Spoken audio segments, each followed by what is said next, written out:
Before we get started with today's episode, I'd like to thank our sponsors. Our first sponsor of the day is Atmos Planning, turning visionaries into meaningful millionaires with their personal CFO model.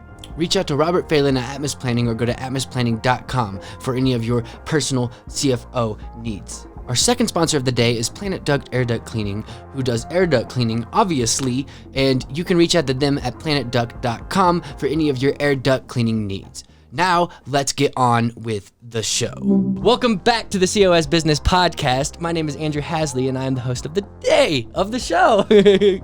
I've never messed that up. I don't know what's going on today. It's a special day, man. Special day. So I'm sitting here with ShawnQ with Hey ShawnQ Coaching. Can you tell us a little bit about what you do? Yeah, so a lot of people work with me because they are really good at what they do. They're great social media managers, great graphic designers, great coaches, consultants, and all that gets thrown out the window when they get asked, how much do you charge? Tell me about what your offer is. What's the money look like? And the money, for some reason, becomes a really awkward conversation. Like, can I get back to you? Or I'll send you a proposal and like, it'll have all the information in there. And people don't know how to have a really strong conversation with someone that leads people down the road to saying, heck yes, oh my gosh, I absolutely have to work with you. And I'd be happy to pay you premium price as well. I remember when I first got started, my very first client, no lie, paid me $10 a month for 2-hour coaching sessions every single week for 3 months. Was that your asking? That was because I was so afraid to ask for $50, which is still crazy low. Yeah. And I was like, literally, I was shaking. My knees were shaking. I was on the phone and I was like, $10? And I will never forget the chuckle that she had. She's like, oh, okay, you probably should raise that, but I'll take it. And yeah. I mean, she got a great deal. She paid in full, my first pay in full client, $30. And then I realized, oh, that barely pays for half a tank of gas in California. So you were even in California. I was in California at that time. So that's isn't the minimum wage like $15? Right? I was charging way less than I deserved. So I made a decision. I will never regret taking on a client anymore. I will figure this out. I have to figure out the money part. And for a lot of people, the money becomes a really toxic relationship. You actually develop a really toxic relationship with money because you grow up in an environment, if you're anything like me, where you don't talk about money. Like, don't ask how much we make. Don't ask about money. Money's like evil. If you become rich, you've probably given your soul. Like, you've sold your soul. And it was this toxic relationship that you develop as you grow up. I remember my uncle pulled me aside once because I was so excited. My cousin had just gotten his first job and everyone was like, oh, how's the boss? Or where is it located? Or can we visit you? And nobody was asking the obvious question. So I asked, how much money are you making? And everyone gasped. Everyone was like, oh my gosh, he's asking about money. And I remember my uncle pulled me aside and said, never ask about money. Never ask anyone how much they're making. Money is a private matter. And if you ask about it, it's very rude and disrespectful. And so my relationship was immediately money bad. Yeah. And he even told me, I remember, and this came from a really great heart, but I remember him telling me, some people are born nails, some people are born hammers. We are the nails. We keep everything in place, but we're not in charge. We're not the hammers. And if you are in charge, if you are rich, if you are wealthy, you're a hammer, and all you're doing is you're pounding people to death. And so I thought, that's brutal, dude. Crazy, right? So growing up, I didn't want to make a lot of money, but then I got married and I realized, first of all, weddings are crazy expensive. Chicken should not cost that much. Okay. So so I got married and I realized, well, I want to really have a great wedding with my wife, my soulmate, my wife, and I want to be able to provide for her, and eventually I want to have a family, and I want to have a nice house for my family, and I want to be able to provide for my kids things that I've never received myself. And I had to undo the relationship and really begin to build a healthy relationship with money and recognize that money's a great steward. It's a great tool. It's a great thing to do what you want it to do. And it's a horrible master. If money is ruling you, if all you're in business for is just money, then there's so much you're leaving on the table, so much fulfillment and joy. So we developed, I really began to develop my own relationship with money and began to have a really strong relationship with money where I could ask confidently, look you in the eye and say, I charge this much and it's 100% worth it. And what happened was we began to go from $10 a month clients to now $5,000, $10,000, $25,000, $90,000 clients who are happy to pay. And we love working with them too.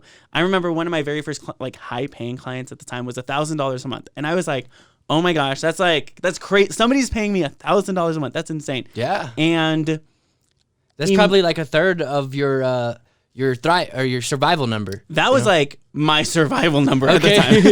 Because when me and my wife got married, we went to the dollar store for food because we couldn't afford anything. And I remember being at the dollar store buying pasta, but we couldn't afford the sauce. We couldn't afford the butter. It was crazy. And I had a minimum wage job at the time. I could barely afford rent, and so I knew I had to start a business, and I had to figure out the money part, or else we're just going to continue to struggle. And I'm just not going to be able to make it happen. But I took on this client, $1,000 a month. I was so happy. Yeah, that's amazing. And immediately I regretted it because 2 days later, he started complaining. He started threatening to sue me. He called me at 1 a.m, asking me to go to his house. It was a local client, to strategize. It was at 1 a.m? 1 a.m. And here's the kicker. I went because I had no idea how to stand confidently in who I was. I had no idea how worthy I was of so much more than what that client made me believe I was worth. And I had that was a client from hell. It was 100% a client from hell. And and that was your biggest client too. And that was my biggest client. A lot of times I've noticed it's usually the opposite. Usually the better paying clients aren't clients from hell. Well, and let me say this, $1,000 a month really isn't a lot. Yeah. So they were still a low paying client, but they were so demanding. And I remember regretting it and making a decision. I will never accept money I'll later regret. I'm only going to accept happy money. So what we teach our clients and how people work with us is we show them how to land really high paying clients, but also dream clients, people they love working with, people who get them excited about oh my gosh, I have a meeting with so-and-so. Yes, I'm so excited. I can't wait for that. And it's not just about the money, although the money is kind of foundational. It's also about alignment, aligned clients that you love working with. This is a show where we have real conversations with entrepreneurs and business owners who are mostly in Colorado Springs, doing things in the community of Colorado Springs. I've learned a little bit about that stuff too, what you're talking about, through a coach actually. A couple years ago when I went to start Vehement Visuals actually. Yeah. And basically they teach how to sell video production instead of how to do video production. So good. And so it's good. He has a book, and he basically talks about a lot of the stuff you were saying, the relationship that the majority of us have with money is not the correct relationship. It's unhealthy, and we have all these it's a buzzword, limiting beliefs around of what money should do and who we are because of the money that we maybe for the longest time I thought I was just determined to work crappy jobs the rest of my life, Yeah.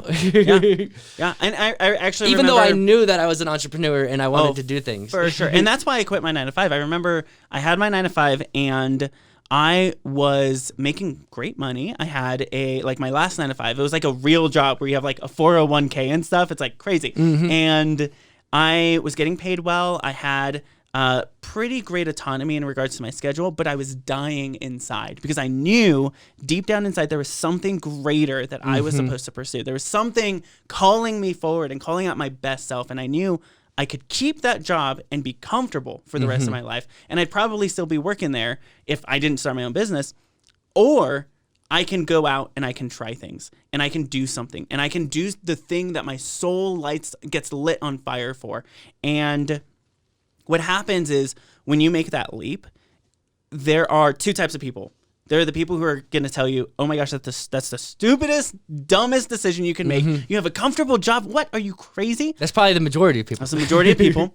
And then you got the people who are like, awesome. Win or lose, we got your back. We are here in it with you. And I call those your success squad. Those are the people who are going to not keep you grounded because you got that from family, right? You got that from your mom and dad who saw you when you were at your worst. They're the people to elevate you. They're the people who to call out your best. They're the people who to open doors for you. They're the ones to keep you in alignment with your purpose and your calling. And so it's so fundamental to have that success squad that allows you to fail and they're still there. For They're sure. still there. And for me, so when I made that decision to quit, that first person was my wife. She was like, all right, you start your business. It wins. We make a lot of money.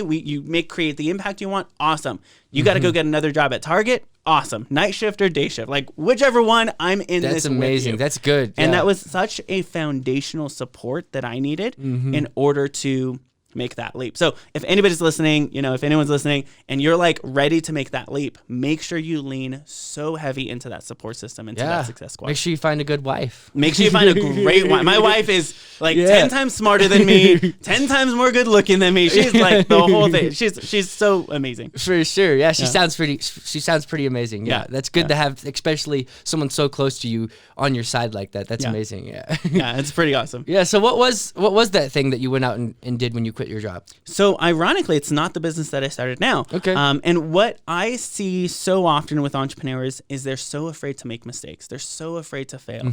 And the reason why is because we have a toxic relationship with perfectionism and with failure. Perfectionism is simply the desire for us to never make a mistake because we don't want to be shamed for that mistake. You look at a mistake that you make and you are recalling the red marks on your paper from high school and middle school, or the stern talks from your parents when you got a D or an F. And so you're primed, literally in the US, to go for perfection. That straight A's gets so celebrated. And yet in business, failure isn't something to avoid. Failure is the path to success. Yeah. You get to success by failing. I've made 1,000 mistakes. I'm going to make 1,000 more before I quit. And so I started a business, totally flopped. It was a local business where I did a event production. Okay. And we would do like all these events, and we called it a night of inspiration. And we would bring out like dancers and speakers and poets and musicians, and it'd just be this inspirational night to really motivate people. And I was making like $3,000 or $4,000 per time we were doing it, but it also cost like $4,000 or $5,000. So we weren't really making any money. We were losing money. And because you can't live on that. Exactly. And one of the biggest reasons was I was still afraid of money. I didn't want to talk about money. We didn't charge for tickets, so we only took donations. And we had like a little donation box in the back that I didn't even mention. Like it was like, hopefully people put money there. And I was so afraid of the money. And so I knew that business was not going to succeed with the leadership that I currently carried at that moment. And I recognized no business will outgrow you. No business will ever outgrow you, which means the more you grow, the more your business grows. And if your business grows and you don't grow, you're going to lose control of your business. You're going to get overwhelmed by it. You're not going to be able to continue growing it. And so your business will never outgrow you, so you have to grow. So what I made a decision to do was I went to Google. I am literally a graduate of Google University. Google is my best friend. So I went to Google and I searched local business conference, and I found one that was like perfect for me. So I made a decision. I'm going to be around the people who know a lot more than I do about business. They're the ones who are already succeeding. And I know even if I could just be in the room with them, I'm going to catch something that's going to like change the way I do business. So I went to go buy a ticket. Tickets were like $5,000 for the silver package, not even like the whole ticket, like $5,000 starting package. And there was no way I could afford that on my minimum wage job at the time. For sure. And so I scoured their website and I made a decision. I don't have the resources, but I can be resourceful. And I found an email in like some random page on their website, and I emailed them and I said, I can't afford your ticket, but I can move tables. I can put chairs out. I can shake hands. I can help with registration, whatever I need to do just to be around those people. People love that too. They love it. They love it. If you want to go to a conference and you can't afford it, volunteer. Like that's the key in. And so I volunteered, and I mentioned at the time my last 9 to 5 was in video production. So I mentioned I have some production background. I'd probably be best used in like the backstage or like audio or whatever with the tech team. They said, okay, come on down. We have our tech team already taken care of. Don't worry about that. So I went to go get directions, and it was 8 hours away. I didn't realize it wasn't even a local conference, but it was perfect. I said, okay, it's 8 hours away. I can't afford a plane ticket, but I'm going to drive. Yeah. I went to my dad at the time, and I said, I really want to go. It was in San Francisco.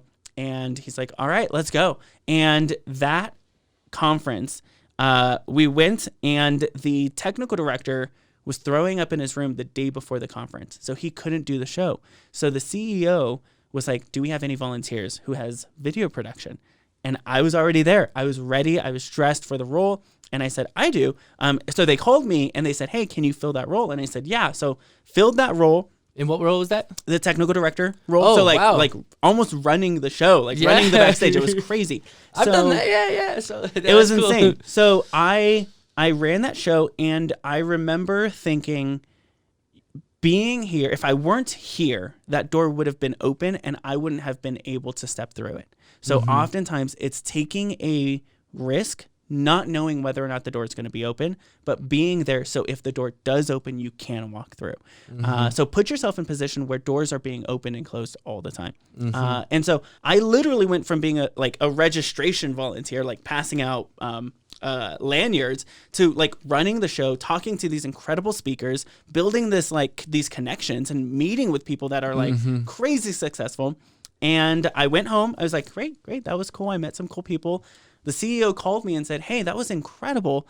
Can we have you do our next event? We'll pay you $10,000, which was literally the most amount of money I had ever made at that point. Yeah. I'll pay you $10,000. I'll fly you out. You don't have to drive 8 hours.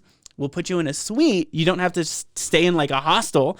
And it was literally from rags to riches in that moment. Yeah. Where I was getting and inside. you're around good people. And we're around really great people. And I'm still really great friends with a lot of people that I met from that very first conference years ago.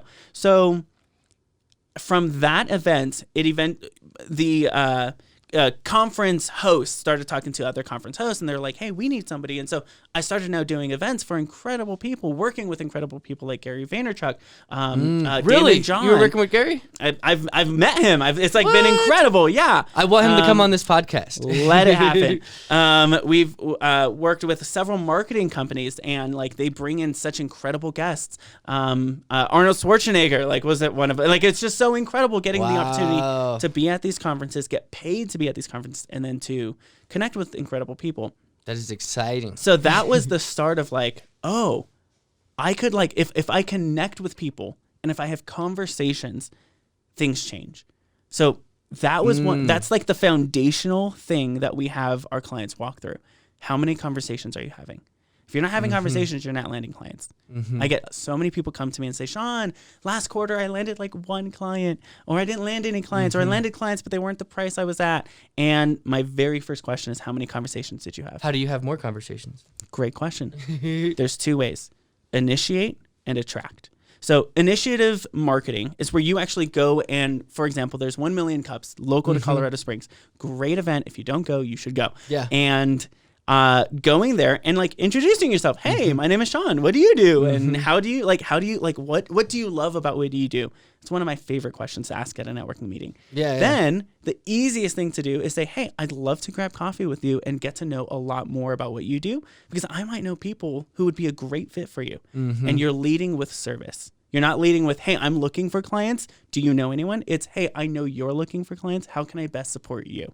And you create reciprocity. You create this desire for other people to serve you as well. Because you're giving, Because you're giving first. So always lead with service. So initiative marketing, where you go initiate a conversation with someone. On social media, the easiest thing to do to initiate a conversation is when somebody likes your thing, simply say, hey, thank you for liking my stuff. How's everything going? Haven't talked to you in a while. And just start that conversation. Just start the conversation. As simple as that, yeah. As simple as that. And then there's attraction marketing, where you create something like this podcast. Somebody watches it and they're like, oh man, I need to work with Andrew. So they have reach a out meeting to you. literally after this recording Yeah. with someone who's been watching the podcast. I love it. So cool. Right? Because you created something that attracted someone, and now they're initiating the conversation with you. Oftentimes there's legacy marketing, where you got billboards, you got all this stuff. And the whole purpose of marketing is to create an excited buyer. That's it. It's to get somebody, if you're driving down the freeway, you see a good juicy burger, it's so good. What they're trying to do is create someone who's excited and ready to buy that burger. So you actually go there and you make the transaction. So with podcasts, with social media, with anything you put out, your goal is to kind of serve as that billboard, to create excited buyers and to get people to say, oh my gosh, I have to know more. I need more of Andrew Hazley. I need more of the podcast. So initiative marketing and attraction marketing. And there's so many different strategies that we go through with our clients. I think I like attraction marketing better because it's basically you're automating your initiation, is I guess. Yeah. You know, what's really fundamental for a lot of people, and I say this, is if you don't have any clients, the fastest way to get into clients, get into conversations, and the fastest way to do that is to initiate them. So what I have some of our clients do is I have them write a list of 50 people they know, online, offline, doesn't matter, and go have conversations with them. Go initiate the conversation. I guarantee. That's getting your foot in the door. I guarantee if you go get in that 50 conversations, at least 2 of them, like let's say you have a 10% close rate, 5 of them are clients, right? If you have less than 10%, which is pretty low actually, you're going to get at least 1. So you're literally about 50 conversations away from at least 1 client. Then what's going to happen is as you have those 50 conversations and you initiate it, you're going to uncover things that people want to know. You're going to uncover questions they have. You're going to uncover objections. You're going to uncover the things they're looking for. Guess what you can do with that? You can create content for social media that answers those objections, that talks about those questions, that answers those challenges that people are facing. Now what you're doing is you're creating content that lives forever on YouTube or on Facebook or wherever, and now you're creating attraction marketing. So they both are incredible. They both work well. So it really depends on where you're at with your business. I tell people if you are under $8,000 a month recurring revenue in your business, initiative marketing is where it's at. Okay. It's the fastest way to get clients. Once you're at that point, you can then invest in attraction marketing. For sure, and you can begin to hire social media managers. You can begin to hire coaches. You can begin to hire people to support that attraction marketing effort. Yeah. That's awesome. Yeah. So after the event stuff, what happened after that? Yeah, so after the event stuff, I really began to get connected with people, and I remember being backstage with a client, and he was telling me, Shawn, what are you up to right now? Like, what are you doing? How can I support you? And I said, I really want to like coach people. I feel like I'm a really strong coach. I can get into a conversation. I can ask really strong questions that make people go, I've never considered that before. Wow, that's incredible. And he said, great. How many clients do you have? And I said, like 0. And he said, okay, great. Go get in conversation. And that was the start or the origin of our foundational, what we call our Heck Yes conversation process. And so I got into conversations, and I got in that first year, this was about 5 years ago. That first year I had 317 conversations, free coaching calls, mind you, 2 hours long. And that was my first 6-figure year, 1. And then 2, I discovered that people have such universal strengths and such universal challenges. Everybody wants 3 things. 1, autonomy. They want to be able to make decisions for themselves. 2, they want to love the work they're doing. They want to be passionate about it. They want to be energized by it. And 3, they want to do work with people they love, people that they get along with, people that nourish their soul. And the challenges oftentimes stopping them are a mixture. 1, vision. They don't know where they're going. They don't know like how to get there. They don't have strategies. Number 2, they don't know like the specific steps to getting there. It could be a mindset challenge of like, they know the steps, but they're not taking action. They're procrastinating. Discipline, right? They lack discipline. They lack an environment that's conducive to the behavior they want. And then another thing is maybe skill set. They want to get there, but they're not equipped to get there yet. Or it's energy management, where they're pushing. And if they're anything like me, like an introvert, right after this podcast, I'm a like snooze for like 30 minutes because I'm an introvert. And same here, yeah. I get drained by social interaction, exactly. I guess. And so what happens is people think, I got to be an entrepreneur like so-and-so, and they're going a million miles away or a million miles an hour, so I have to do that. And then they drain themselves and they burn out and then they quit because they're burned out. So what we do is we help people uncover, where are you at? Where do you want to go? And what's the common issue? And during doing those 317 phone calls and conversations and coaching calls, I really began to craft my skill and began to master my ability to coach people, but also, and this is like so key, began to understand people. Business is people. That's it. Like business isn't products, business isn't services, it's people. It's what people want. And when you can understand what people want and you can communicate your value in a way that makes them excited about it, business is figured out. Yeah. Because you got your marketing done, you got your sales done, you got your fulfillment done. So how do you figure out what people want? Great question. You ask. Yeah. That's it. Exactly. That's it. One of the most powerful questions you can ask is, where are you? Where are you? Where are you in life? Where are you in your finances? Where are you in your strategies? Where are you in your marketing? Where are you in your team and your staff? Where are you in your marriage? What that question does is it helps you to assess where they're at right now. And if you can accurately uncover the problem, they will automatically assume you have a solution.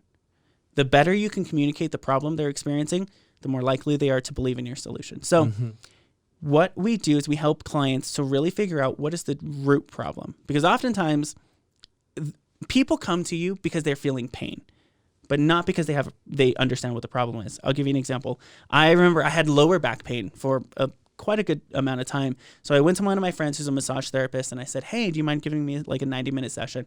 The first 15 minutes of that, he didn't touch me at all. Like, he didn't massage me at all. All he did was ask me questions. How often do you work out? How often do you sit? When you're sitting, how are you sitting? What side are you leaning on? He had me get up, walk down the hallway, walk back, because he wanted to see how I was walking, what my body was doing. And what he was doing was, I went to him for back pain, but he was trying to figure out what's the root problem. And he uncovered it wasn't actually my back. It was my feet. So the majority of the time was him massaging my feet, and I immediately began to feel relief in my back. It was like insane. And there's a lot of like scientific like research. He's obviously the professional on this, on how the feet impact your whole body. And that's what your job is to do. When you have a client in front of you, your job isn't to provide a solution. Your job is to figure out what the root problem is. So ask them, where are you right now? What is life like right now? What are strategies that you're currently using that aren't working? What is something that you should be doing, but you're not, right? For whatever reason. It's a great question. And so where are you? Figure out where they're at. Ask them, where do you want to go? All right, we know where you're at. We know what the real problem is. What does life 10 times better look like? What is, when you have the results you want, what are you going to have physically? In sales, they call that future pacing. Yep, exactly. And, you know, if 3 months from now everything changes, what does life look like? How are you going to feel? What day-to-day situations and routines are different now for you? How do people see you differently because you have the results that you're looking for? You have the life that you're looking for. You're really digging into it. Yeah. Really digging in. And here's a secret. Most people ask about 4 or 5 questions before going into a solution. The top coaches, consultants, experts, freelancers, agency owners ask 4 times the questions than average people. Okay. And they make 10 times the money. So oftentimes when I'm in a coaching conversation or in a sales conversation, I'm just asking questions like, let's figure out where you're at. And that's what sales is figure out where you're at, figure out where you want to go. And if I have a solution to get you there, I'll have that conversation. If I don't, I'll refer you to someone else. Yeah. Because I want to serve you. Sales is service to people. And it's just helping them get to where they want to go, whether that's with you or somebody else. So where do you want to go? And then the third question is, what is stopping you? In your words, what is stopping you? What was the first question? Where are you? Second question is, where do you want to go? Third question is, what's stopping you from getting there? And in sales, they call that pain points. Exactly. And it's really being able to uncover the pain so that you can then root out what the problem is. So there's and we have a whole, system around our sales process, because the conversation is only one part of the formula. You have everything around the conversation. You have everything before the conversation. You have to be confident in what you do, too. You have to be confident in what you're doing, and you have to be able to actually get people results. Yeah, so true that. Yeah. You got to be able to fulfill. So we don't teach So what people, if you've seen other people fulfill and you're wanting to do this? Because what if you're just starting out? It's a great question. Before we get into it, I got to restart these cameras. So cool. So what was the question I asked? I forgot.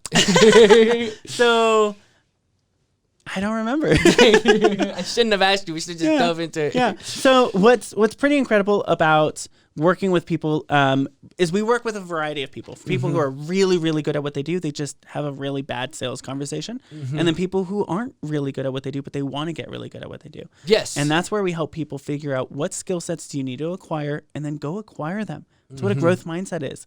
A scarcity mindset or a limited mindset simply says, they have skills, I don't, I can't be like that. Yeah.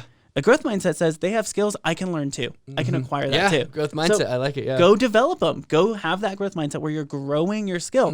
If all you're doing right now, you have a 9-to-5 and you want to build a business, develop a skill set first. Whether that's copywriting, whether that's video editing, and find something you're really, really excited about. Because if you're not excited about it, people aren't going to be excited about it, right? And if you're not excited about it, you can't confidently talk about it. And if you're not confident saying your price, people aren't going to be confident paying your price. So you got to be confident. You got to be excited about what you're doing. You got to love what you're doing.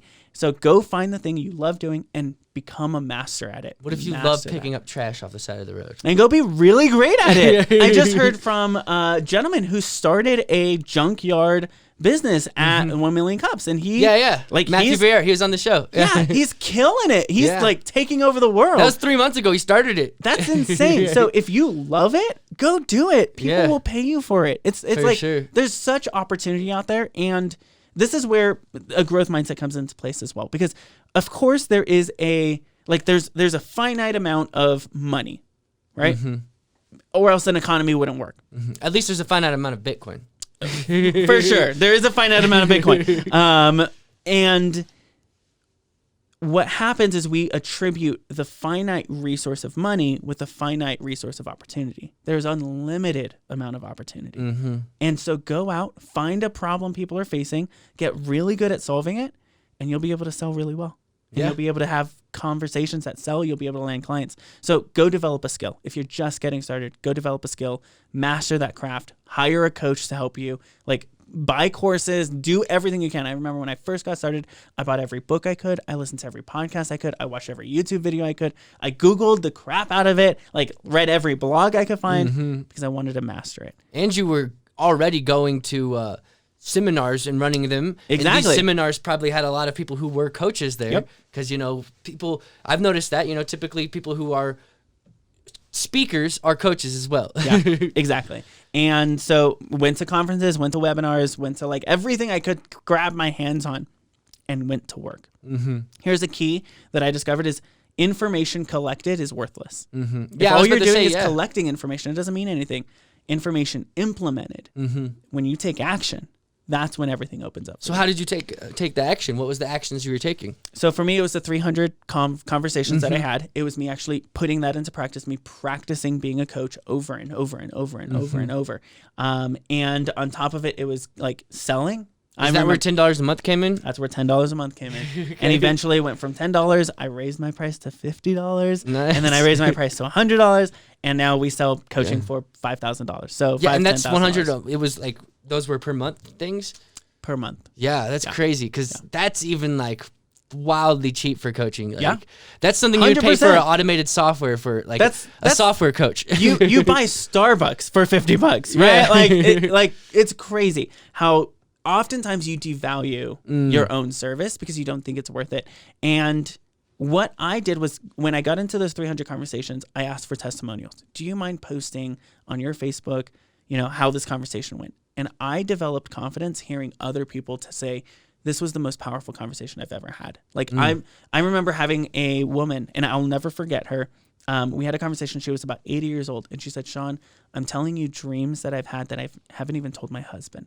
That I've never been safe enough to share these big goals and dreams that I have.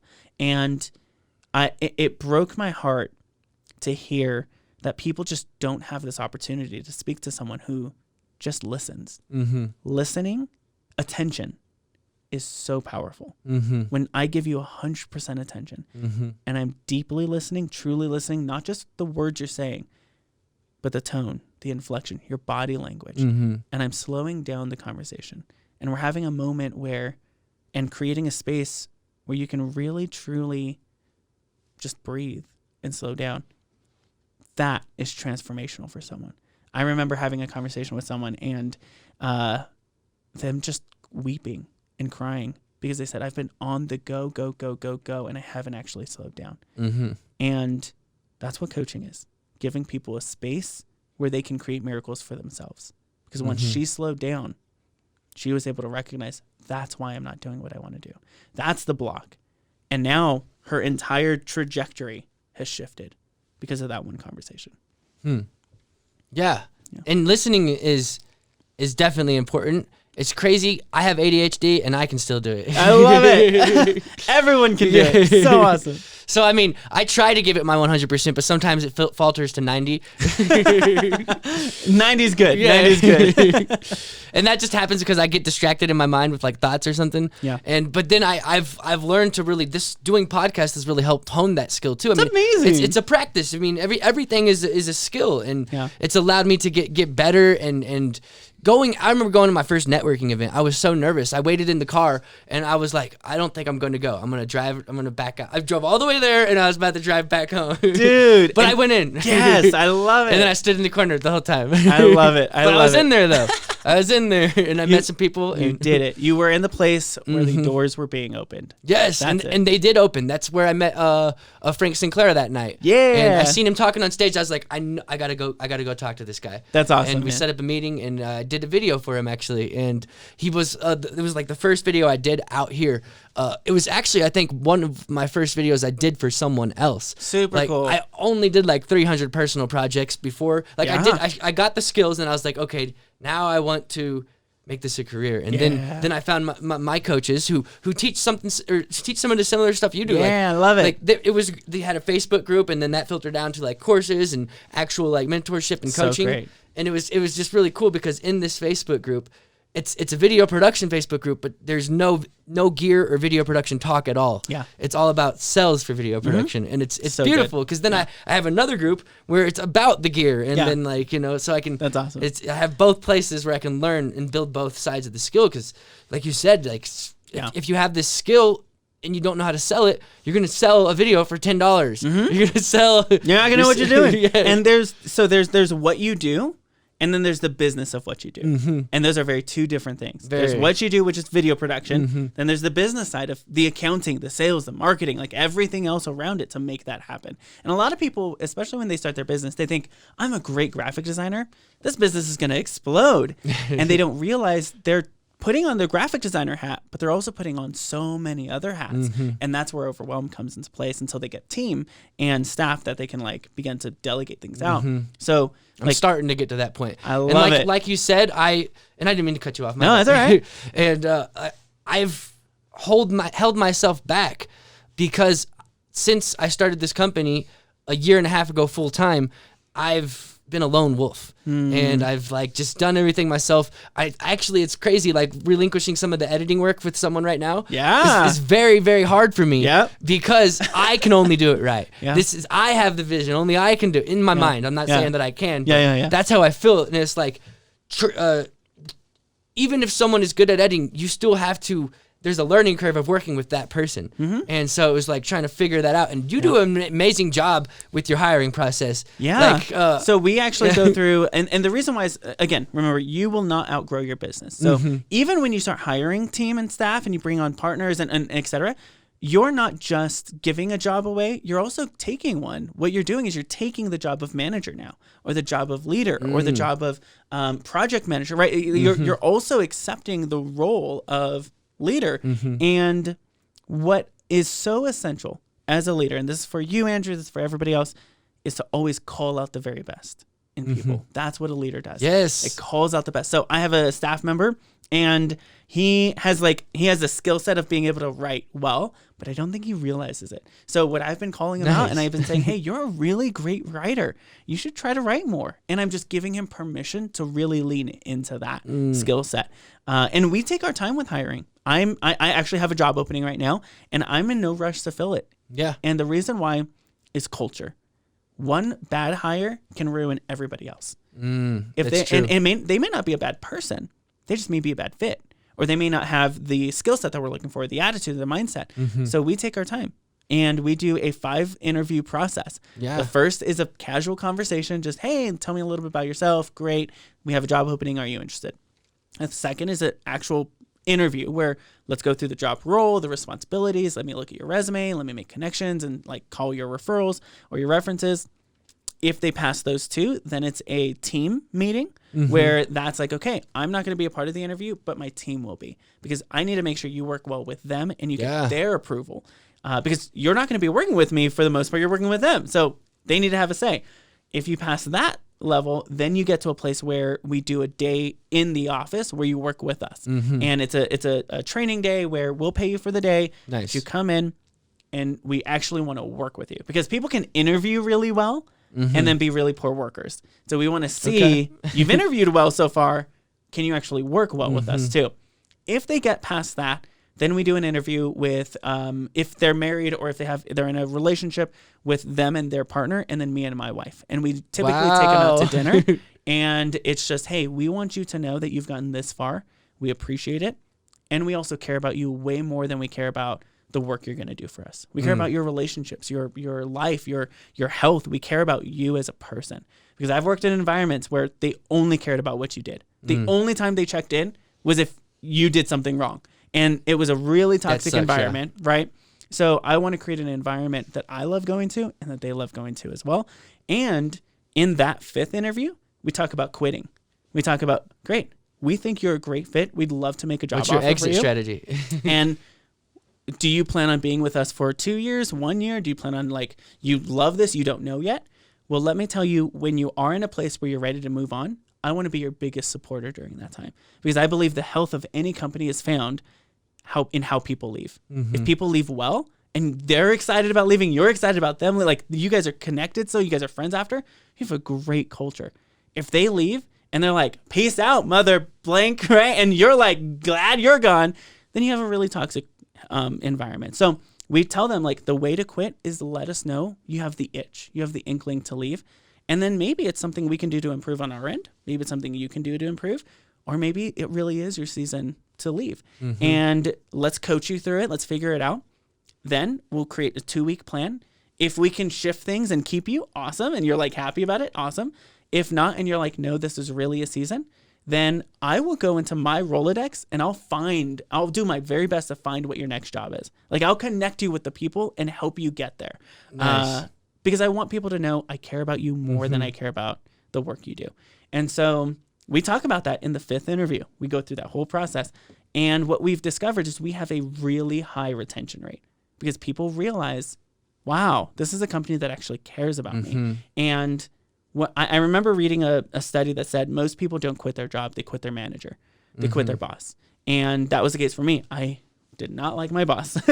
And so I loved the work, but I didn't like the environment. Didn't like the people were just really toxic. So it was so fundamental for us to build a really strong culture and to make sure we take our time with hires. That's awesome that you've got that process down so much you were able to explain it really well. Yeah. And so, like, that's a sign of knowing what you're talking about, is being able to explain it. Yeah. And at least that's what Einstein says.